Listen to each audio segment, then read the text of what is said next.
kagargar, tayo ay magluluto ng sisig. Pero ang ano natin is tainga ng baboy. Yun yung pinaka ano po sa aming probinsya, ang tainga ng baboy. So, papakulo muna tayo ng tubig.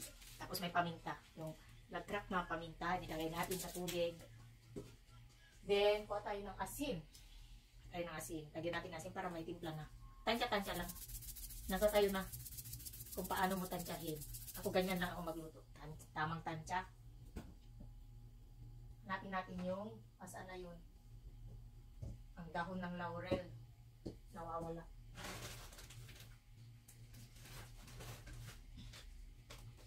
At ang dapat na hindi mawala talaga ay ang dahon ng laurel.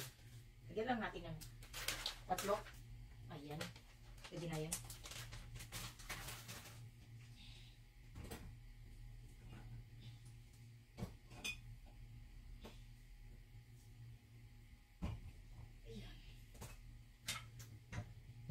After nyan, dapat kumulo. Tapos ilagay na, pag kumulo na, ilagay na natin yung tainga.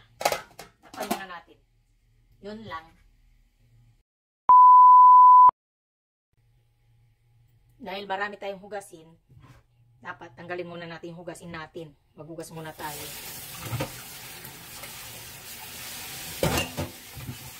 Dahil ang buhay dito sa Korea, ang nanay lahat ang gagawa.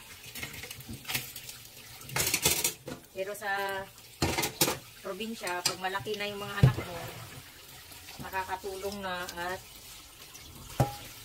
ano ka na rin, nakakagalak na rin. Pero dito sa bansang Korea, pag ang anak mo ay laging nakababad yung kamay sa tubig, parang hindi daw maganda.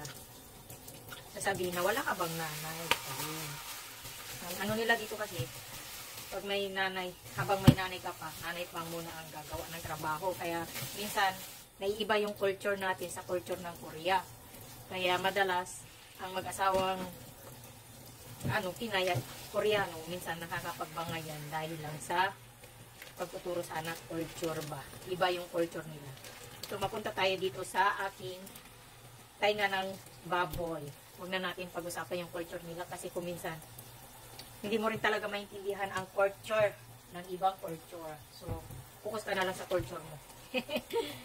So, ito yun, tainga ng baboy. Dilinisan muna natin bago natin ilaga. Then, after natin malaga saglit, iihaw natin para masarap. Yun yung ano namin sa Pangasinan. May mga taga Pangasinan, shout out po sa inyo. Kasi ito yung masarap talaga pag magsisig ka.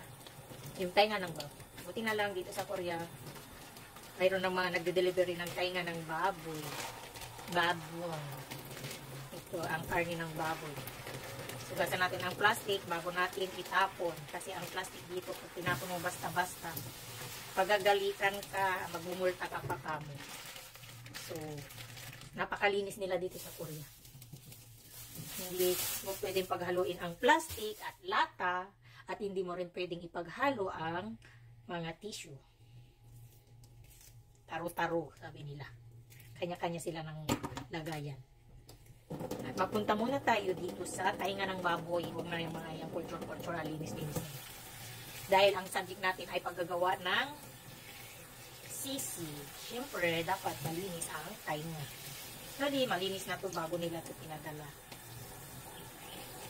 Wala nang tutuli. Ayan, kita mo naman kasi wala nang dilaw-dilaw doon. Diyan ilalaga pa rin natin, make sure na malinis. Kasi pag iihaw mo agad to, hindi malambot. Dapat talaga matanggal yung mga tuli-tuli, tutuli. Sabi nga nila, pag marumi, masarap daw. Pero hindi naman ako naniniwala ganun. Ang paniniwala ko ay kung ako yung nagluto, masarap. Ay, char! Kaya natin.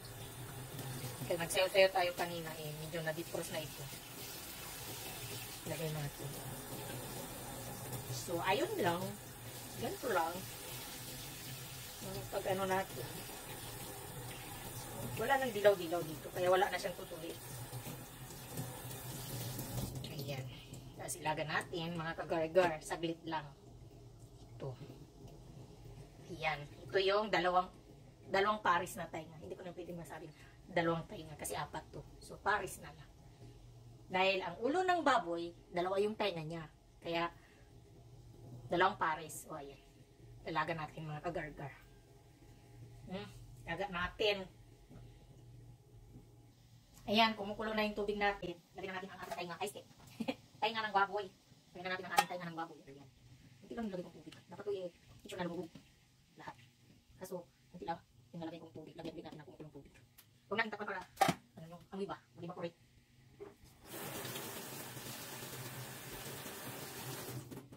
Pakulo tayo ng tubig sa liit.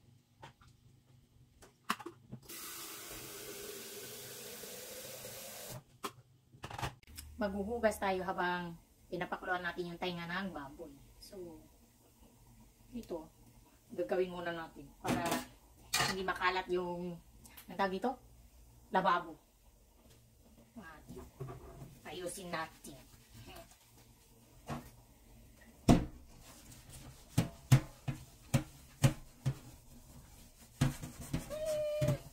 Ang pangit ng area ng ating dito. Sige lang.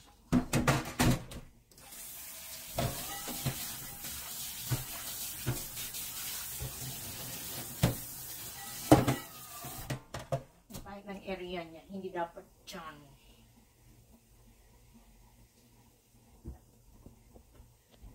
Ayan. Bilis na natin mahugas kasi nakulot. Maganda kasi yung iwain niya pag nainit-init na. Hugas tayo. Yung ating lababo na masukit, kaya dapat malinis lahat. Pag nagluto yung anak ko ay maraming hugasin. Tama mo talaga yung hugasing marami. Push. Nakakot ako dito sa kutsilyo.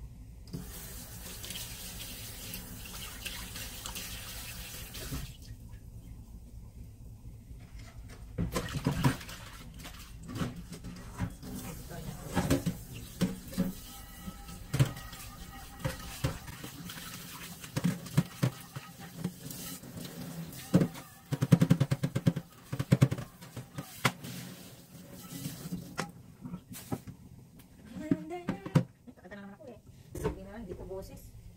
Baka makapiright. Check lang. Nakatakot kasi yung mga may music na ano mo na mga video mo. Kasi minsan nakaka-copyright sana naman. Tuwasan na lang nila mag-copyright naman. Na mayroong music na video ko kasi mostly ganun. Minsan saka marami ng likes, marami ng comment, marami ng mga nag-share tapos sasabihin na ano daw, copyright daw. Kaya minsan, boses ko na lang na gargar ang ang ating sound. Ay, napagkanta ko din nakaka-violation din. Oh, galing mo. Ganda siguro ng boses ko. Manggargar. Kaya natawag tayo ng gar. Nakagargar ko dyan. Thank you sa ano nyo, sa mga effort nyo panood ng ating mga video. Kahit na medyo hindi tayo sikat. Kahit na medyo ano lang, kunti lang yung mga followers natin.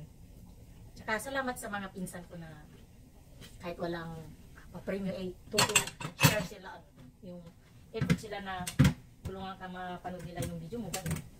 Na-appreciate ko yun. Shout out kay Ate Esther, kay Natalie, kay Court, tapos yung mga kapatid ko na mapansin mo talaga na supportive sila. Marami din dyan mga pinsan ko. Pero mayroon ka rin pinsan na ano, yung ewan ko, naiinis sila sa'yo kasi parang pipil mo din na parang yung ano ba yung parang ayaw nilang masapawa. Pero sa akin, happy ako kung may mga marating yung mga pinsan ko, happy ako na mayroon silang ano ganyan kasi pinsan mo yan mga kapatid ng nanay mo yung nanay niya. Siyempre proud ka na narating nila yung ganyan. Dapat ganyan. Hindi yung sasabihin ka na hindi ako taga-Korea, wala akong anak na abroad para lang makisalamuha dyan. Ba't ganun? Mapamangkin ka nila, di ba? Auntie mo yun sabihin pang ganun, parang nakakasama ng loob.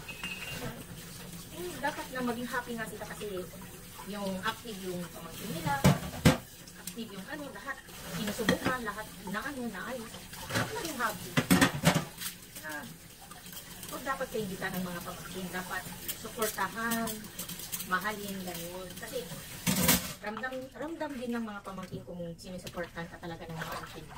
Hindi nila sabihin yan, ramdam nila. Pero alam din nila kung sino yung auntie na support ko. Kaya sa mga pamangkin ko na ayaw sa akin, ayaw ko din sila. Ganon din ako sa mga auntie ko. Sa mga auntie ko na ayaw sa akin, ayaw ko rin sila. Ganon lang yung kasimple. Ba't mo pa stress yung sarili mo? Ba't mo pa ilalapit yung sarili mo sa may ayaw, diba? Ganon din sa mga pinsan ko na ayaw nila ako. Wala tayong magagawa. Di ayaw ko din sa kanila. Alam na, ipagsiksikan mo yung sarili mo sa ayaw kanila. Di doon ka pumuko sa gusto kanila. Marami din kami magpamilya. Marami ako minsan, marami ako, dama mo talaga yung kunti lang na yung totoong sila. Dama mo din yung kunti lang yung totoong siya, ganyan. Kaya kung ayaw nila sa'yo, huwag mong ipilit yung sarili mo. Ganun lang kadali yun.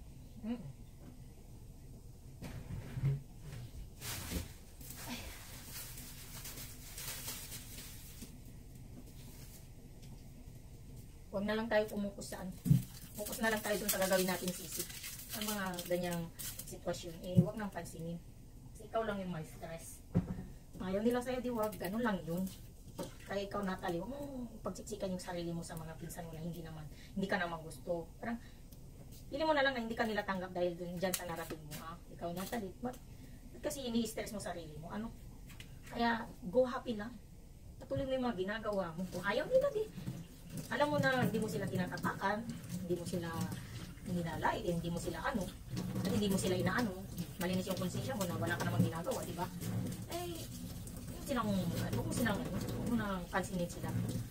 Ganun lang kadali yun. Diba? Pero, ganun lang kadali. Pero mahirap din yun. Siyempre, mga pinsan mo yan. Diba ko ba?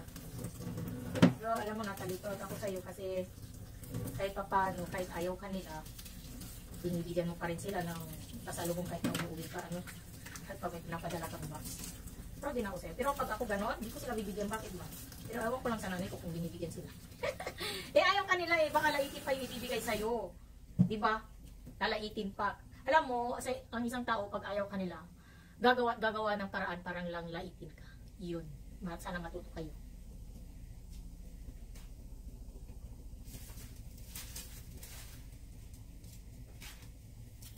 Sana matuto din yung iba dyan na makontento sa mayroon at magpasalamat kung may bigyan ka. Hindi yung sasabihin mo, ay ito lang, ay ganito lang, nabibili ko naman to. Oo nga, nabibili mo pala ba't mo pa, tinanggap, diba? Doon sa mga taong may gusto lang sana, yung damdam mo na nakatulong ka sa kanila. Ganun. Minsan nakakatikon din magbigay. Magbibigay ka na nga, i-insultuhin ka pa. Minsan, mag-isip ka na gusto kaya nila nito or baka insultihin ka lang, ganyan. Kasi may mga tao kasi na ganun yung marami na rin ako naririnig na ganun mga bagay. Kaya nakakatakot ng magbigay. At mayroon din naman iba na talagang appreciate nila talaga yung binibigay mo. Minsan pa nga pinupost pa sa Facebook, sabi ko pinapatanggal ko na lang. Wala lang i-post kasi baka may makakita, ganyan. Diba? Binigyan mo ng lalaitin pa. Di ba makakasama din ang loob, di ba?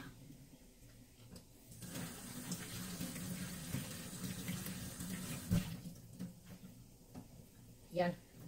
Nag-prepare tayo ng sili at sibuyas. Wala tayong paprika kaya sili na lang. At maraming sili, maraming bawang. Yun lang naman ang ko sa sa sisig. Basta fresh yung karne mo. Masarap na. Hay buhay. Ito may basura.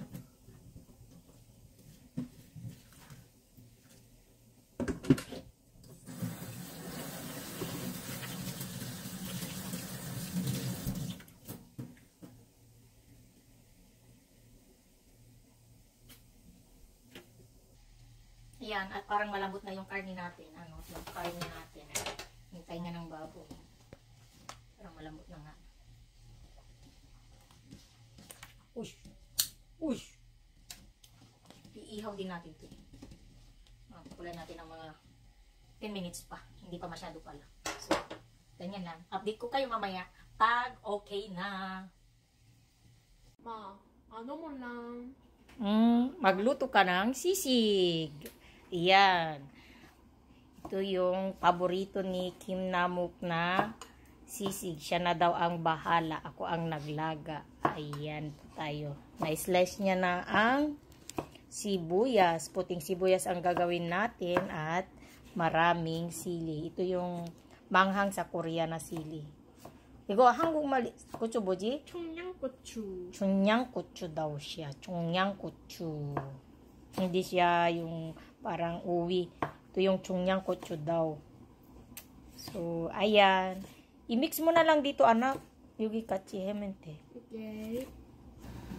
Tignan naman natin ang ating tainga ng baboy ang ating gagamitin. So, ako na lang bahalang mag-ihaw. Iihaw natin ito mga kagargar. Saglit lang.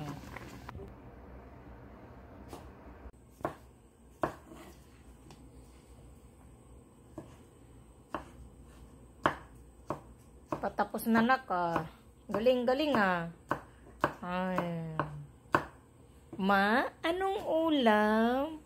Galaw-galaw naman dyan. Galing-galing ay.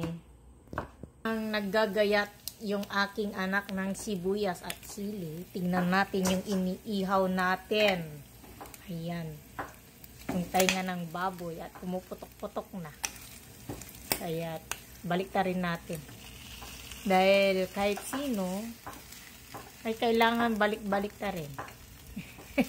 Ano, hugot? Yan. Tapos i-fire natin konti kasi mayroon siyang buhok ba. Ayan. Hintayin natin mga 5 minutes. Kaliwiki ang aking anakes. Ayan. Ang paborito niyang sisig. Ang tainga ng baboy. O, diba? Siya kasi sabi niya gusto niya nang kumain ng tainga ng baboy na sisig. She's favorite. Di 맘대로 고 잘라는 것도 돼. 땅. 어우. 그거는 나중에 해야지. 뜨거운 거는 하지 말고. 너무 뜨거워. Ito nanggigigil ang aking anak. Yes. Yung mainit, wag na. 땅. Ito naman ang kanang naslas.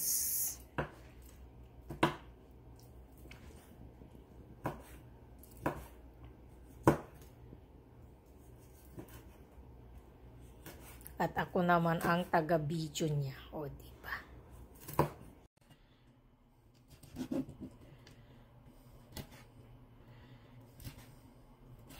생선이 있으면 또 그래. 조심하지. 그치, 비린내가 나니까 그거. 나중에 생선이 있어서 막 살아있는 거 있잖아. 그 바닥보고 그거 찾아볼게. 근데 새벽 가야 돼. 왜? 그래야 생선하지. 좋아. 이렇게 내년에도 올해 가는 거지? 이번이잖아. 이번에도 맞지? 나나의 생신. 그래 뉴이어까지 술 날 때. 해피 뉴이어 가야지. 너는 한 번도 해피 뉴이어 안 해봐서 뻑뻑 이런 거 한 번도 안 해보니까. 그래서 한 거지. 크리스마스에만 있었어. 크리스마스만. 맞아. 나도 해보고 싶었어 그거. 너무 불안했어. 무섭긴 해. 그만해야 되겠어. 그거 못하겠어. 엄마 막 이렇게 하잖아. 이렇게 하는데 해보고 싶었어. Yan, ay tapos na siyang naggayat. Ayan, at magigisa daw siya ng bawang. Sige na, igisa mo ng bawang siya. Diyan lang yan. Kain ng kain eh. Magigisa ang ating anakis. Ayan. At ako lang ang taga-video. Okay. Ang kanyang paboritong sisig. My favorite sisig. Yes. 2번?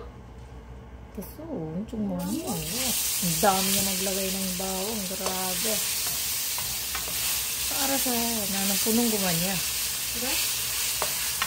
익힌 마늘을 좋아해. Ayaw niya ng fresh na bawang. Gusto niya is nag-brown na siya. gigisa daw niya yung bawang. Ayan.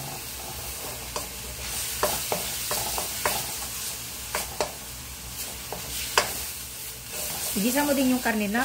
여기 이쁘가 그래 맛있어. 그러니까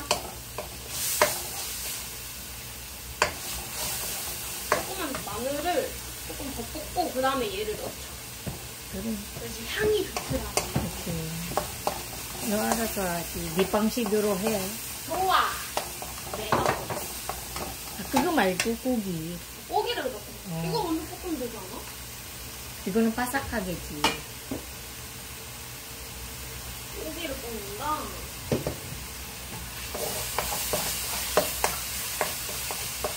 Ang bango. Masarap na.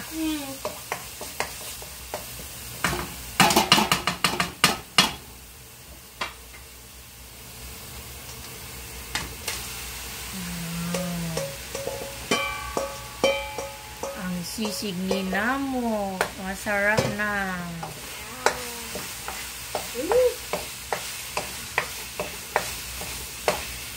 마늘이 너무 많았나? Masarap naman. 소금 조금 넣을까요? 네가 알아서 해. 살짝 밍밍했어. 아직도 양념이 없은 거야.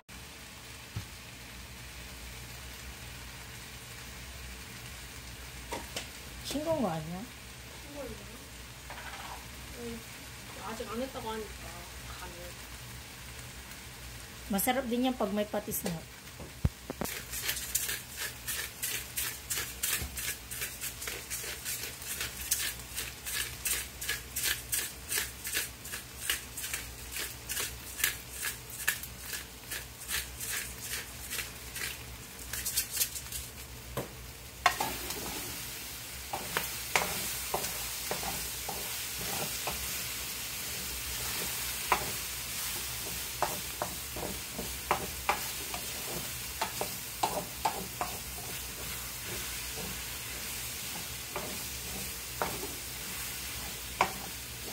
Bango.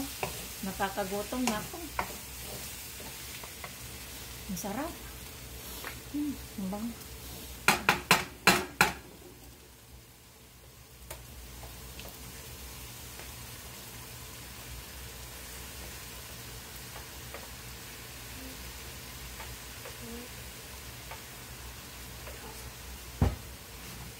Talagang bilangan.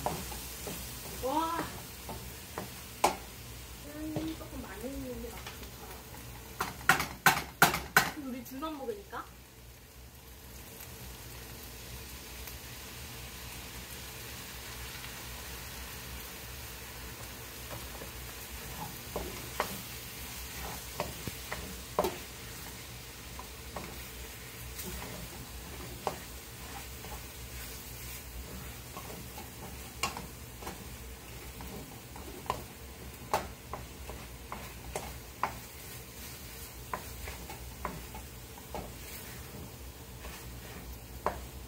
시작. 우와.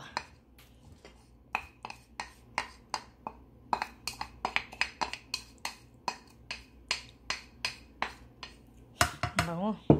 Sarap. 와. Ang sisig ni Namo. 우와. 너무 많지 않아 이거 두 명이서 먹기에? 딱 맞아. 지금 좀 많네. Sarap pa. Kuba, 맛있는 냄새. 왔어. 보고 하는구나. 거시기. 뭐 하는 거야? 나무기 시식이 만들어 보겠어. 어? 필리핀 음식 먹고 싶었어. 시식. 근데 왜 뭐야? 오 예. 몇 스푼 정도 넣을까? 많은 거 좋은 거 아니야? 여기 위에 빤. 올려줄게. 빤. 싸워 다리 아파. 네. 아유 씨. 그럼 이 정도만 넣자. 우리 포구가 그때 지은이랑 할 때 몇 시간 걸렸지? 기억이 안 나는데.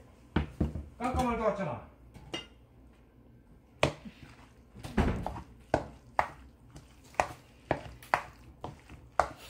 딱 된다. 됐어? 우와 이 색깔이 뾰중해봐라. 이거야. 딱 이거였어. 오, 밝다. Wala tayong pulang sili. Green na green siya na. 너무 많았나 보다, 마요네즈가. Anya, 맞아. 너무 많은 것 같은데? Masarap yan. 와우.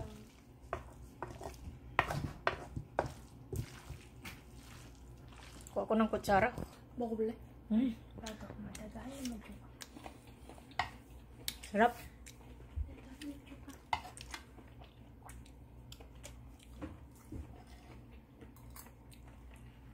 Sarap. 똑같아 필리핀어 그거. 근데 안 매운데? 알라맛이 좀 더 넣자. 안 매워. 매운 거 없네? 난 저녁 먹으러 나갈 거야. 응.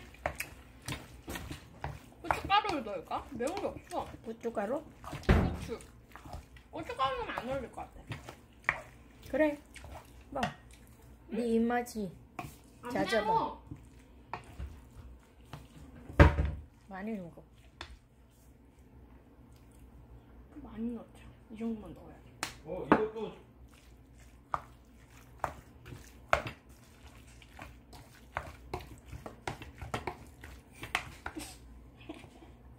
국 넣어요 할게요.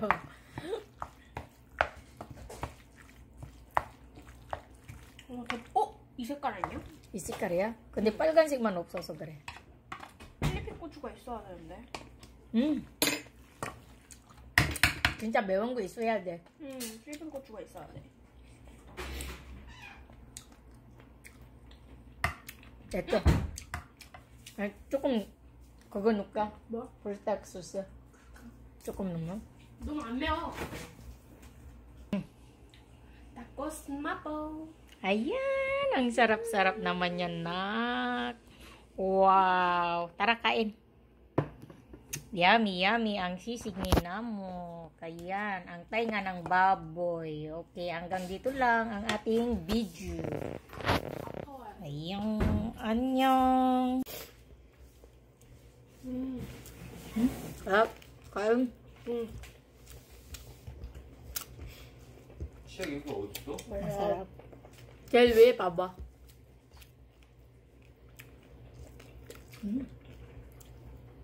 제일 위에? 없는데? 밥 먹고 나서 그때 찾았어.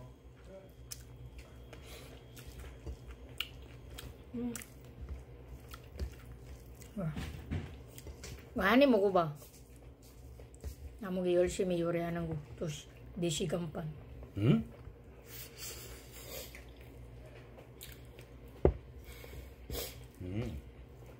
sarap.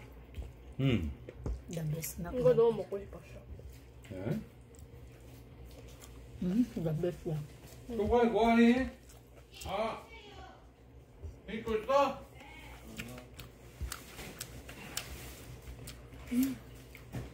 진짜 맛있다.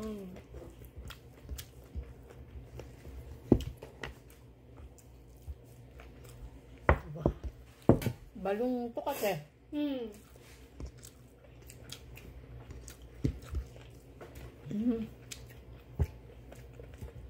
따봉.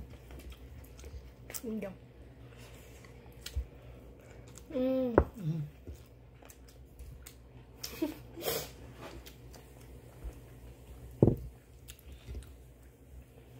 와.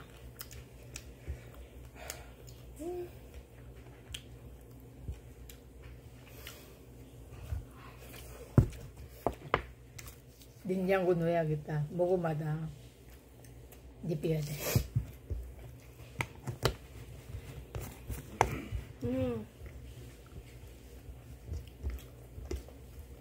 매콤하다.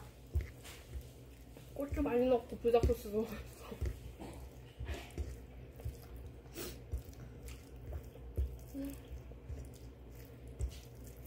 일로와야부터 한 번 더 먹어. 일로와. 먹을 거야? 아빠! 한 입만 먹어봐.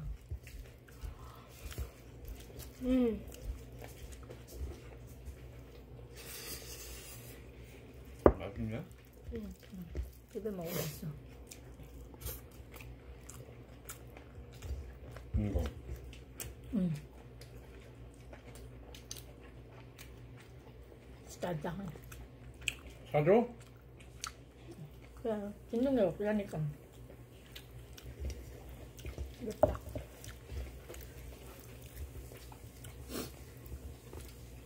내가 올 거야.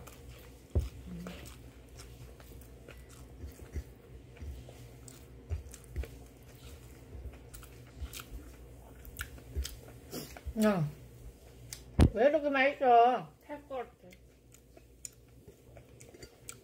너무 잘한다.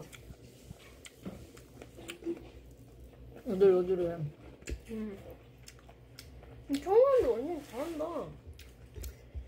요리 잘하니까. 딱 이 네, 맛이야. 네 입에는 맞으면 맞는 거야. 응? 완벽해, 이 맛이야.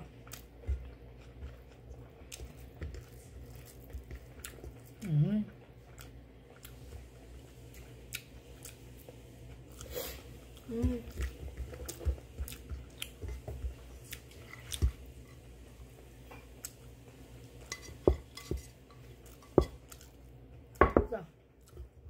싸먹었어요. 연랑. 빠이빠이.